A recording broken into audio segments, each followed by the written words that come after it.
চোখের পানি ছেড়ে ছেড়ে বলতেছেন, উমর রে, আজকে যেই ব্যথায় আমি কান্দি রে উমর, এই তরবারি দিয়ে চোখের পানি মোছা যাবে না।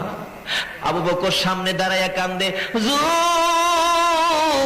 আপনার চোখের পানি মোছার জন্য প্রয়োজন হলে আমি আবু বকরের জীবন দিয়ে দিব।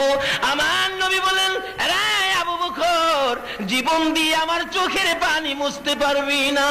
এমনি সময় হযরতে উসমান গনি রাদিয়াল্লাহু তাআলা আমার নবীর সামনে দাঁড়াইয়া কান্দে, ইয়া রাসূলুল্লাহ বলুন আপনার চোখের পানি কিসের বিনিময়ে মুছতে পারবো বলুন। ইয়া রাসূলুল্লাহ বলুন, আমি আবু বকর নয়, আমি হইলাম উসমান গনি, কোটি কোটি টাকার মালিক। বলুন আপনার চোখের পানি কি দিয়ে মুছতে পারবো। আমার নবী আবু বকর নয়, উসমানকে ডেকে ডেকে পাশে আইনা বলতেছেন, উসমান রে, আমার আবু জরের বাচ্চা একটা ছেলে রে, গাছের গোড়ায় বান্ধা, চোখের পানি দেখলে আমি নবী সইতে পারি না।